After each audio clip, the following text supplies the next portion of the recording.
Sarah, what's going on? There's no way we can pass the internal review with such poorly prepared materials. Surely you understand that, right? From the other side of the partition, I heard my classmate Sarah being scolded by our supervisor, Chris. Sarah clenched her fists in frustration, saying, "I am truly sorry." Peeking through the gap in the partition, I felt something was off about the contents displayed on the laptop screen pointed at by our manager. David. Today, I would fulfill that promise from long ago and become Sarah's hero. I pushed myself and said, "Wait a minute, Chris." Stepping into the corner, I did everything I could to restore Sarah's honor. My name is Jim. People say everyone has their strengths and weaknesses, but I have recently realized that I am someone who is particularly prone to the latter. This is because, at my current job at Green Valley Foods, I am constantly assigned to tasks that do not suit me, causing me intense stress every day. Specifically, my duties include preparing meeting materials from printed documents, cleaning the conference rooms, and serving coffee, in other words, all the menial tasks. I have always been clumsy, and even tasks that others find simple often took me a long time to finish or I failed to do them properly. The reason I ended up at Green Valley Foods was because my previous workplace went bankrupt. At that company, I was given tasks that suited me perfectly, making work much more comfortable. However, after the owner of my previous company passed away due to illness, a succession dispute broke out. As a result, the company's performance deteriorated, and all the employees lost their jobs. At 31 years old and unemployed, I struggled with my poor communication skills. I had been smoothly introduced to my previous job by my college professor. However, presenting my strengths and enthusiasm for work to strangers was extremely difficult for me. After more than 6 months of job hunting without receiving a single offer, Green Valley Foods finally took me in. The reason they hired me despite my poor communication skills was because Green Valley Foods placed a high value on academic background. Impressive credentials. You're hired on the spot. When I attended the interview, I was taken aback by the interviewer's immediate offer. I graduated from one of the top 3 universities in the country, and Green Valley Foods was eager to have someone with my background join their ranks. Thank you. I'll do my best, so please take care of me. Having been overwhelmed by my own helplessness for the past 6 months, I was deeply grateful to Green Valley Foods for accepting me with just a brief self-introduction. However, once I started working, I was assigned only with menial tasks. The reason was that during my training period, my innate clumsiness had become apparent. Even simple tasks like stapling documents and setting up conference rooms properly were beyond my capabilities, leading the company to quickly give up on me. With such poor performance on basic tasks, there's no way we can assign you anything more important. Chris, who had watched my failures with a tone of exasperation, had not given me anything but menial tasks since. But at that time, I was desperate to avoid being fired, so I complied with Chris's orders and performed the menial tasks. As a result, nearly a year after joining, I am now labeled as the highly educated but incompetent person who can't even handle menial tasks. In reality, it is rare for me to perform these tasks without any mistakes, so I cannot argue against this label. I once overheard other employees questioning Chris why I was still employed. The president of Green Valley Foods said that having someone from such a prestigious university on staff could attract more talented individuals. So, just bear with him. Apparently, they hired me merely to boost the company's reputation as a workplace chosen by a prestigious university graduate.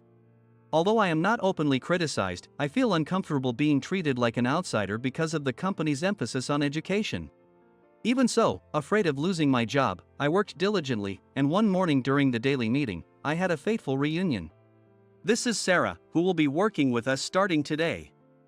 She was scouted from Pioneer Foods, which we have dealings with. We expect her to be an immediate asset.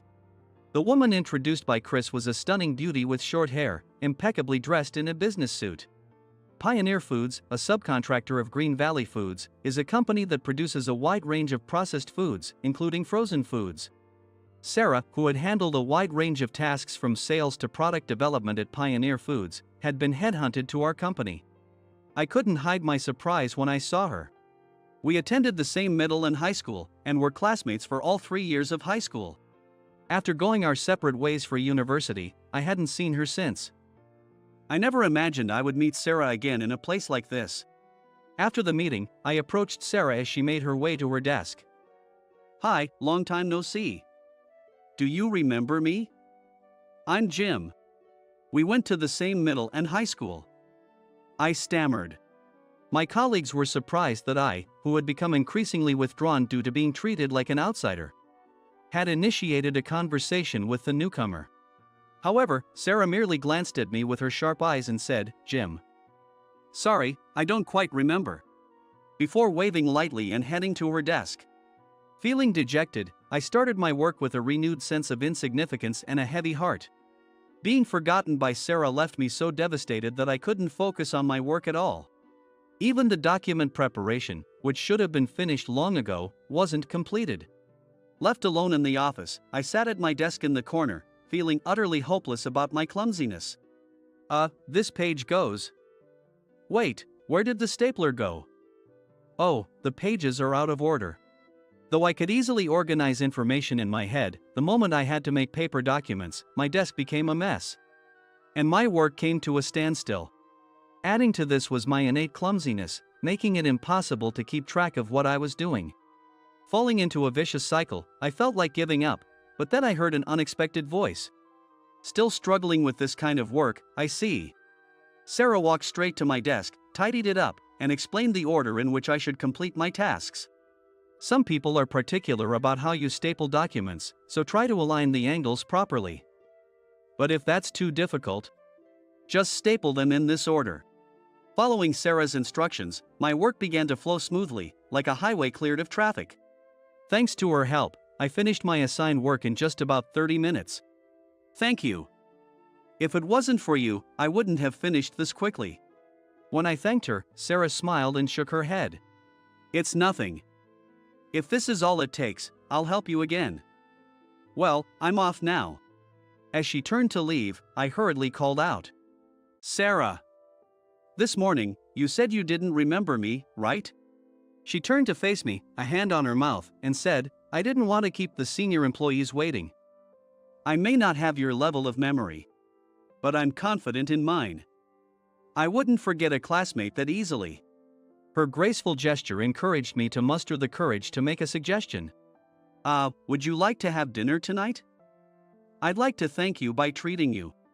It was rare for me to invite someone out, given my poor communication skills. The fact that she was a familiar face from school and my gratitude for her help pushed me to ask.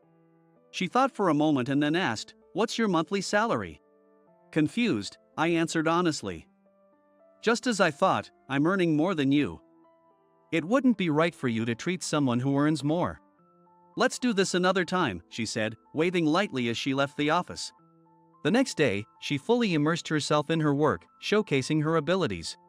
Using her experience from Pioneer Foods, where she handled everything from sales to product development, she pitched a new product idea within the company. Within 6 months, her proposed replacement food series entered the trial phase. Even though she was a mid-career hire, the fact that she achieved this much within a year made Chris, who had scouted her, proud. "She's impressive. Just as I expected. Everyone should learn from her," he praised her during the morning meeting. Seeing her excel made me genuinely happy. Though she graduated from a mid-tier public university, she was much more dedicated and efficient than the prestigious university graduates, including myself. At the same time, I couldn't help but feel a sense of loneliness. For the first month after she joined, she would occasionally stay late to help me with my work, but recently, she seemed beyond my reach. And we rarely talked. Looking for an opportunity, I asked, "Is there anything I can help with? Handling menial tasks is my job, so please let me know." She always would glance at me and say, "There's nothing I need help with right now. I'll let you know if I need anything. Thanks for asking." Before returning to her work, the girl who once felt so close during our school days had grown into a competent professional, far beyond my reach. Realizing this, I stopped approaching her altogether. About a week after her product entered the trial phase, I was working late, sorting documents in the partitioned space in the office, when I overheard my colleague Jessica's voice. She seemed to be complaining to a male coworker. "Don't you think Sarah is suspicious? Everything is going too well for her." Jessica, who was 2 years older than me, had worked here since graduating from college. While she was somewhat successful, she seemed jealous of Sarah's achievements, and her attitude towards Sarah was often harsh. Though she spoke coldly to female colleagues, she adopted a more endearing tone when speaking to male colleagues. With her childlike appearance, Jessica often managed to get male co-workers to help her. I heard a rumor that Sarah is flirting with Chris and David. It's just a rumor, but there is no smoke without fire, right? Hearing Jessica's words, I felt my blood boil. I quickly stood up and moved to the other side of the partition, shouting, "Sarah would never do something like that. You don't know anything about her, so stop making baseless comments." My voice echoed through the office. Fortunately, only Jessica, the male co-worker listening to her, and I were in the office, but the two of them stared at me wide-eyed, shocked by my sudden appearance. It seemed they hadn't realized I was on the other side of the partition. "Who do you think you are, acting so high and mighty just because you got hired for your credentials?" Jessica, who had always looked down on me, turned bright red with anger at my unexpected outburst. Sure, I might be someone who can't even handle menial tasks properly, but that doesn't matter right now. Determined to protect Sarah's honor, I was about to say more when the sound of heels clicking echoed through the office. And Sarah herself walked in. Jessica, the male co-worker, and I stared at her in surprise as Sarah fixed her sharp gaze on me and said, "I know you're trying to defend me. But you need to be mindful of your volume. You could be disturbing others." While I stood there, dejected, Sarah turned her attention to Jessica and said, "For him to get this angry, you must have said something pretty awful. Mostly that I'm trading sexual favors or something like that? Don't worry, I don't have to do that, I can still get results." With that, she saw through Jessica's remarks and left the office. Her composed demeanor seemed to infuriate Jessica even more, and from that point on, Jessica began to openly harass her. "Sarah, make some coffee. This is a job for the newcomer. Don't rely on Jim, I'm asking you to do it." Usually, tasks like making coffee would be done by whoever was free. Which was mostly my job were now being unfairly assigned to Sarah under the guise of her being the newcomer. However, Sarah remained disturbed and said, "Understood. Does anyone have a preferred temperature?" Stopping her work, she complied with Jessica's unreasonable demands. With her work frequently interrupted, Sarah, like me, ended up staying late. She needed to analyze the data from the new product trial phase and devise improvements. When I asked if there was anything I could help with, she massaged her temples and looked up at the ceiling. "I'd like to say I'm fine, but I'm really tired of staring at the screen. Could you read the data out loud for me? Hearing it might spark some ideas." For the first time since she joined the company, I heard her voice sounding vulnerable. Following her request, I read out the data on the texture, flavor, and size of the new product. The data was extensive, and it took nearly an hour to read it all. "It's done, Sarah." "Wait, what?" When I looked up from the screen, she was leaning back in her chair, her eyes covered with her hand, gently snoring. Unsure of what to do, I hesitated until she suddenly jerked awake. "Sorry, I guess I couldn't help it. Listening to numbers makes me sleepy." "Just like in school," she said with an embarrassed smile. Her charming gesture, a stark contrast to her usual cool demeanor, made my heart skip a beat. To hide my embarrassment, I turned to her and said, "Aren't you exhausted? You've been working nonstop, and Jessica's harassment isn't stopping. Why not talk to Chris about it?" After a moment of contemplation, she shook her head slightly. "That won't solve anything. I need to succeed despite the interference to earn her respect. Besides..." She looked directly into my eyes.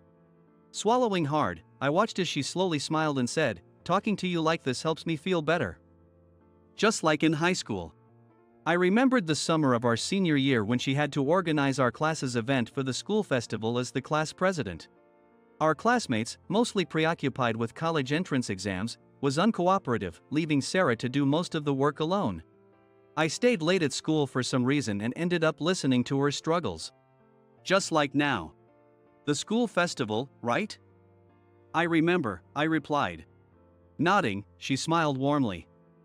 "Just as I thought. Well, I feel refreshed, so let's get back to work. You have tasks to finish too, right? Let's get them done quickly." Despite Jessica's ongoing harassment, she worked tirelessly for a week. During that time, I stayed late to help her, although I wasn't sure I was doing enough. But every time, she would leave with a bright smile, saying, "Thank you, you really helped me a lot." Then, one day, as the trial modifications were about to enter the next stage, Chris called Sarah over. She was summoned to the partitioned area where I had once prepared documents. This spot, occupying a corner of the office, was often used by Chris for detailed work. "Sarah, what is going on? If I submit such a poorly done report to David, I'll be the one getting chewed out." From the voice coming from the other side of the partition, it seemed like Chris was scolding Sarah. "With such sloppy data, it will be difficult to improve. At this rate, we'll be overtaken by other candidates. How do you plan to take responsibility?" His voice was filled with anger, while Sarah could only repeatedly apologize in a voice as quiet as a mosquito's, "I'm sorry." At that moment, a conversation from my school days with Sarah came to mind. If I can't help her now, when will I ever become a hero? Clenching my fists in determination, I stepped to the other side of the partition, calling out loudly, "Chris, she didn't make any mistakes." They looked at me with wide eyes. "Jim, do you know what you're doing? If you realize you're only here out of pity, you'd better leave right now." Chris tried to dismiss me with a tone of exasperation, but I couldn't back down here. Pointing at the laptop in front of Chris, I said, "The data can't be wrong. Because originally, it looked like this." And began to recite the words and figures I remembered from the document. As Chris stared in disbelief, I indicated the laptop with my eyes. "I'll say it again, compare it with the screen. With this data, you'll see it makes sense." After about 10 minutes of comparing the data with the laptop screen, Chris looked at me and said, "If your data is correct, this report should be sufficient." But what on earth happened? Sarah helped me out when I was at a loss for words. "He's got a very high IQ. Especially in terms of memory and recalling it at will." She answered simply, looking somewhat proud. She continued, "He must have remembered the data while helping me with the report. Honestly, even I didn't remember the data this accurately. So I'm really grateful he was there." "Oh, is that so?" Chris, still in shock, listened as I shared my hypothesis based on my memory. "That laptop isn't connected to the network, so anyone who tampered with it had to be here in the office. If we check the time cards from when Sarah and I left the office yesterday, we should be able to identify who altered the data. Our company has surveillance cameras, so they could serve as evidence." When I looked at Sarah, she nodded slightly. She must have a sense of who the culprit might be as well. At that moment, someone came rushing over from the other side of the partition. That person came at us with incredible speed, saying, "I'm sorry. I tampered with the data out of jealousy over Sarah's success. After I left yesterday, I regretted it, but I couldn't bring myself to confess." She bowed deeply to both Chris and Sarah, offering words of apology. My loud voice must have reached Jessica on the other side of the partition. Realizing the danger, Jessica tried to minimize the damage by apologizing first. But this is a very serious issue. Even Chris, who was relatively lenient with Jessica, seemed troubled by this situation. Pulling down a colleague in the same department could very well result in being fired. However, an unexpected person resolved the situation. "Chris, I don't want her to face harsh punishment. Since joining the company, I haven't been able to build close relationships with my colleagues because I've been so focused on work, so I also share some blame." She urged Jessica to lift her head and said, "Please, can we let this incident slide?" Sarah, the one who had been wronged, bowed her head to Chris. With her plea, Chris had no choice but to relent. "All right, everyone, let's do that." Accepting Sarah's proposal, he called out to the employees on the other side of the partition. That night, I found myself at a stylish bar with Sarah, who had invited me. The bar had a quiet atmosphere, and thanks to our seat at a corner table in the hall, we could enjoy our conversation undisturbed. In such a setting, Sarah was the first to speak. "Thank you, you were amazing. It was like the school festival all over again." Her words of praise were almost too much for me. "Yeah, I remember. You were just summarizing the class's ideas, but some guys picked a fight with you. Back then, the uncooperative boys didn't like her lead and complained, 'We can't accept a plan that the chairperson decided on her own.' Not wanting to see her vilified, I recited everyone's comments from the homeroom when the plan was decided, word for word. Thanks to you, I was cleared of deciding it on my own. But instead, you ended up being seen as creepy by the class. I really appreciated it at that time. Her repeated words of thanks made my heart swell. It's nothing. I just wanted to help. As I stammered, she shook her head firmly. Looking me straight in the eyes, she said, I'm so sly. I always think about how to handle things smoothly, keeping an eye on others' reactions. That's why I pretended not to know you on my first day at the company. I'm sorry, you must be disappointed. Her voice shook as she apologized. This is the second time I've seen her looking so frail. Back in our school days, she always seemed so dependable and dignified, but I never knew she had this side to her. Seeing this new side of her, I clenched my fists to muster my courage and said as firmly as I could, I'm not disappointed. I want to keep my promise. I've always wanted to be Sarah's hero. She turned away, pressing her eyes. You remember that promise? Your memory is amazing. That day when we stayed late preparing for the school festival, she had said half-jokingly, I believe in heroes. I don't tell my friends this because they'd laugh at me, but what do you think, Jim? I admired her even, back then, for her boldness and self-assuredness. Summoning the courage from within, I replied, I think they exist. And if you ever stop believing in heroes, I'll become your hero. Thinking back, it was an embarrassingly bold statement. She had gone silent for a moment but then clapped her hands and laughed. Jim as a hero, huh? That's nice. I'll be waiting for you to save me like a hero would. She stuck out her tongue playfully. Recalling that moment, she looked down, embarrassed. Back then, I was so condescending. I'm sorry, I couldn't be honest because I was embarrassed. Because, you know, I've always admired you, Jim. Not comprehending her words, I froze, speechless. Seeing me, she scratched her head sheepishly and said, You were always so smart but never arrogant. You were always modest. And whenever someone struggled in class, you'd help them out. I admired that about you. She fidgeted with her hands and smiled warmly. I got so excited when you said you'd become a hero for me. Thank you for keeping your promise. Hearing her true feelings made my eyes well up. I have to step up now if I want to be a hero. Encouraging myself, I turned to her and said, I want to always be your hero. Will you go out with me? Sarah said, Of course. Let's go out together. I'm lucky to be with a hero. Responding with a smile so broad it created laugh lines. Later, her proposed new product successfully completed its trial phase and was launched to the market. Thanks to her advocacy about my help, I transitioned from menial tasks to a data management role that utilized my memory skills. A year later, I took her to the restaurant where I had confessed. I have earned more. I can't compete with you yet, but let me treat you tonight. I said. I proposed paying for our date, which had always been split evenly. I'm sorry, it was pretentious of me. That was just pride. I used to think that being treated by a man meant being looked down on. Recalling her past self, she looked quite endearing compared to her usual dignified demeanor. Determined to take our relationship to the next level, I presented her a ring box. I want to be with you. I'll be the hero who protects you and our future family. She looked back and forth between me and the ring box, taking deep breaths. Pointing at the box, she said, Put it on me. Being given a ring by my hero, I'm truly lucky, extending her slender finger. We reunited in an unexpected way, turned our school day dreams into reality and embarked on a new path together as a family.